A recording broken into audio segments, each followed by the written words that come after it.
tired of your Tundra looking like a Kei Truck, you need a proper set of wheels and tires to not be the laughingstock of your Merican-truck-owning friends. This guide is all about second generation Toyota Tundras, including the 2014 mid-gen updated trucks and the 2007 to 2021. Despite the facelift, fitment is nearly identical, so this info can be applied to any truck in this range. Toyota didn't do much of us a favor when choosing stock wheels. If you got the in-between generation, the 2.5, you're a bit better off, but still, larger tires will make a world of difference. We'll take a look at different wheels and tire setups, also suspension and other mods you might need to complete your build, starting with mild setups on factory suspension to full-on trophy truck-esque builds.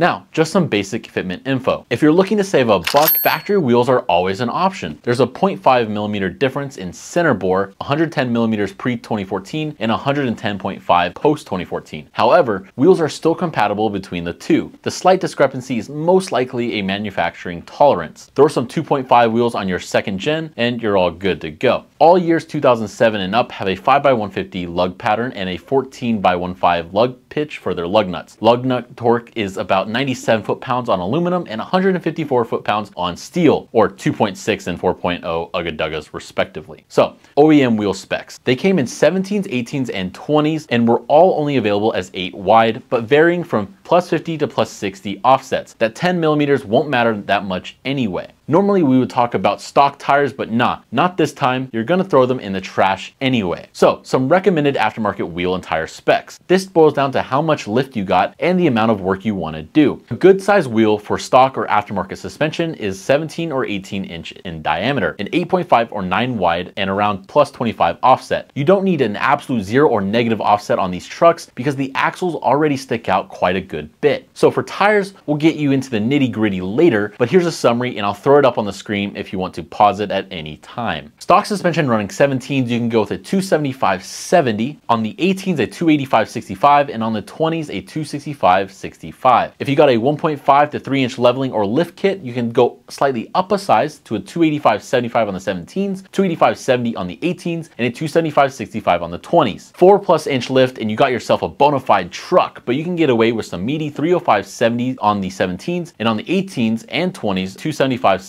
will do just fine. So, lifts, leveling kits, and spacers. Spacers can make factory wheels cooler. All second gen wheels are considered high offset compared with first, which are mid offset. A high positive offset of +50 or +60 makes the wheel tuck deeper into the fender. If you want to stay with the factory wheels but fix the tucked look, hub-centric bolt-on adapters are a good way to go. Here's what a 1.5 inch spacer looks like on the 2020 TRD Pro. The tires are factory Michelin 275/65 18s. As you can imagine, this is about OEM plus as it gets. With a leveling kit on a similar setup, you could expect to run a 295/70. A lot of Tundra owners go with spacers as a cheap, temporary aesthetic improvement while they save up to fully build their truck. In this case, you'll eventually want to ditch the spacers and go to an aftermarket wheel. Leveling kits are another bang for your buck mod. You can lift a Tundra up to 3 inches before needing to do a more exotic setup. These are best for trucks that aren't used extensively for heavy loads or hauling. We like the function and form front and rear kit personally. Kits like this can be used in conjunction with spacers for a badass low budget build, or throw them on paired with some aftermarket wheels. There are a million brands that offer good kits: Toy Tech, Rough Country, ProComp, FabTech, Icon, etc, etc. However, the Bilstein 5100 is a popular option for modest lift of 2 to 3 inches. It's perfectly adequate. Any other kits can take you 6+ inches, which is more than enough if you ask me. We will say going with a lift kit is the right direction for serious show trucks, off-roading or overlanding. So now that we have the basics down, time to look at some builds. For each, we'll look at the wheel and tire, plus suspension mods needed to complete that setup. Starting with the mild OEM Plus look, this 2021 SR5 Crewmax is on Method MR318s,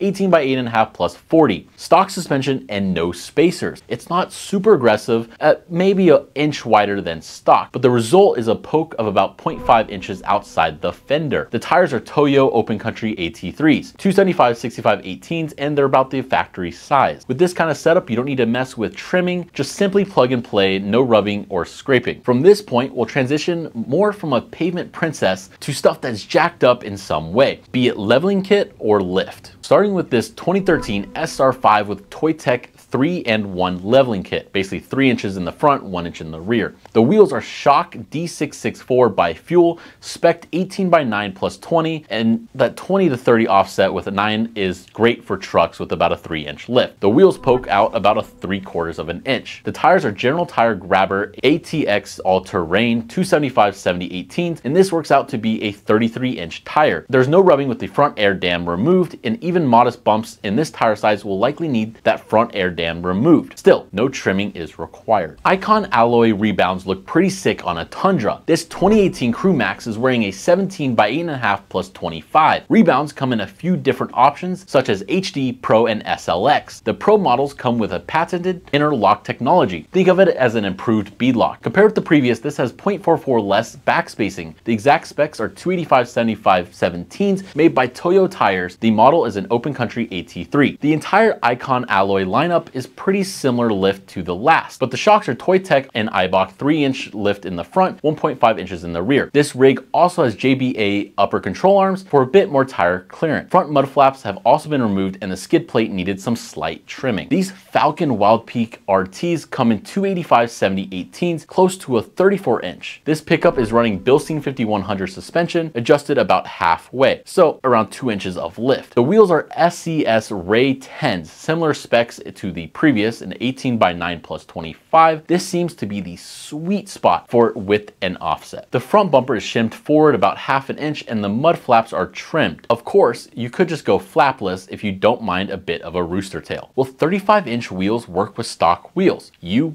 bet. With some lift, here we see a 2007 Crewmax lifted with factory 18-inch alloy wheels. The tires are 295/70/18 Falcon Wild Peak AT3Ws, an aggressive, off-road capable, all-weather tire. More Falcon Wild Peak tires, this truck has a 3.5-inch rough country lift kit, which allows it to run these tires without trimming. Only the mud flaps had to go. The owner notes that there's a little rubbing at full lock while going downhill. Pretty precise, but the odds of you running into that issue day to day is kind of slim to none. So we know a lot of you Tundra owners come from the JDM scene. So here's a crowd pleaser, an 18 by 9 plus 0 Volk Racing TE37XT. This is what zero offset looks like on a Tundra. As you can see, you'll need fender flares. This truck is running Pro Comp flares, and without the flares, this would be about 2 inches of poke. That's a bit much if you ask me. The TE37XT wheels are specifically made with 4x4 applications in mind. A great choice for JDM purists. There's also a badass M spec available, and you can find those on our site. So this truck has a lot going on, making 600 horsepower with a Magnuson supercharger, custom lighting and bodywork, OEM TRD Pro Bilstein suspension with rear sway bars. The tires, same size as the previous, a 295/70/18 Toyo Open Country MTs. We know from before that these will fit the factory bodywork without the custom front bumper and other mods. Now, let's take it up a notch, like 6+ inches of lift. These aren't SEMA builds, but definitely sit taller than the previous ones we've seen. Your Tundra can easily run 35-inch wheels with 6 to 7 inches of lift. In fact, you could go more. This 2007 double cab has black Rhino Armory wheels. Specs come in at about 18 by 9.5 plus 6. The low offset wheels are wrapped in Nitto Trail Grabber tires. A 35 by 12.5/18. This 7-inch lift is provided by BDS Fox coilovers. The truck also has BDS front upper control arms, likely needed for the 9.5 wide wheels. Probably more lift than you'll need for the trails, but maybe it's the look you want. So you want to go for a trophy truck or Baja look, or just run 37-inch tires? It will take a bit more work. This 2015 TRD Pro is heavily built in order to run a massive 37 by 12.5 Toyo Open Country MT tires, something like a 315/80/17 for comparison. It needed a 6-inch lift, and this truck has King 2.5 coilovers and the suspension fixings to go with them. Control arms, remote reservoirs, etc. That's a full-on build. The wheels are KMC Grenade Desert beadlocks, a 17 by 8.5 plus 0 offset. 37s are less plug and play than smaller stuff. This truck needed a lot of custom work to make them fit. For example, a custom front bumper, but it's definitely one of our personal favorites. Okay.